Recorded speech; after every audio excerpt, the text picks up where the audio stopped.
Здравей, прекрасна душа, и добре дошла. Тук отварям едно пространство, в което да се свържеш, да си спомниш и да се върнеш към себе си. Не съм тук, за да те уча, а за да вървя заедно с теб. Аз съм Асия. И това няма да е просто видео. Това е началото на една поредица, в която ще ти разкажа как се промени в живота ми в момента, в който осъзнах, че гоня грешната представа за успех. Тогава бях сигурна, че съм на правилния път. Имам хубава работа, имам добри взаимоотношения,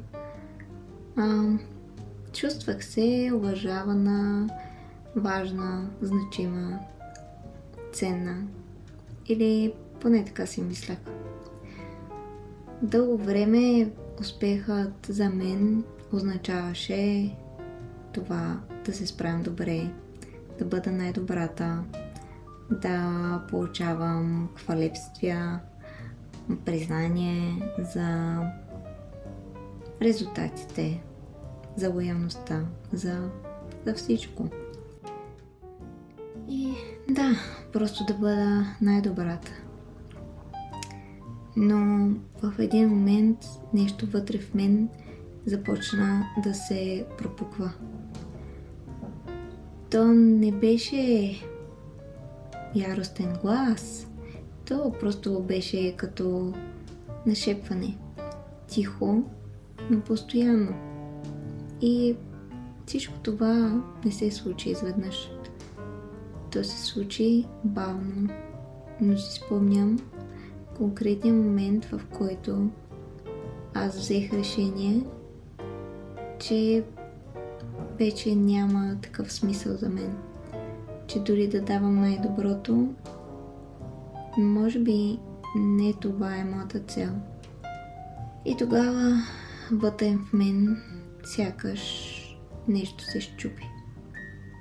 Буквално чух моята душа да ме вика и реших, че няма да я заглушавам повече. Точно в този момент не тръгнах веднага да търся промяната.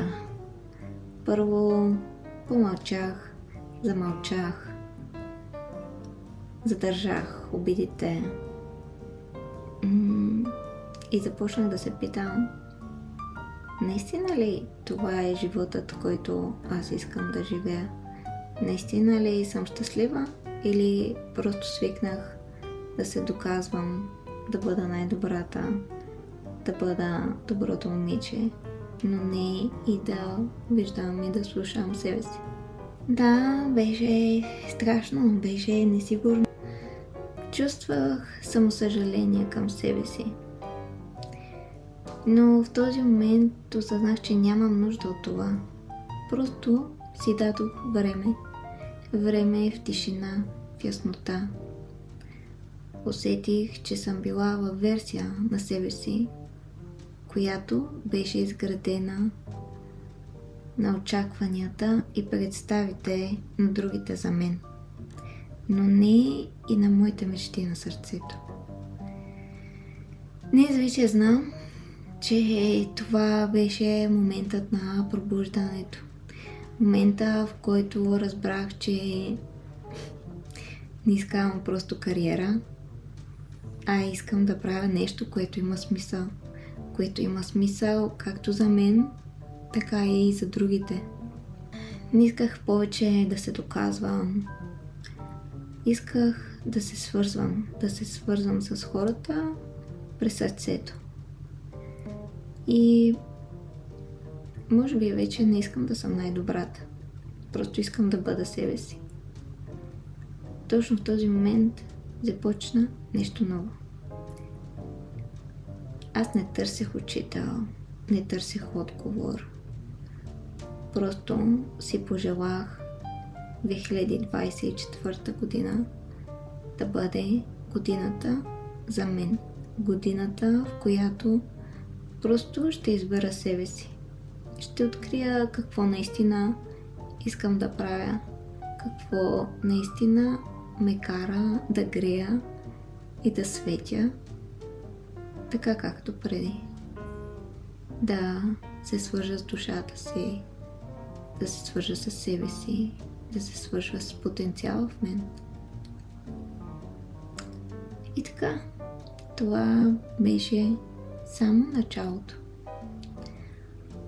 Ако и ти усещаш, че си на този кръстопът, на този път, ако усещаш, че има вътре в теб нещо, което ти казва, че ти можеш повече, че си роден за повече и че е време да се върнеш към себе си, каня те да вървим заедно по този път. Ако се препознаваш и това, което чуваш, е нещо, което резонира и ти харесва, може да ме последваш. Довери се. Пътя се намира вътре в теб. Благодаря ти, че беше с мен и остана до край. Ако усети, че нещо те докосна, то последвай ме за още.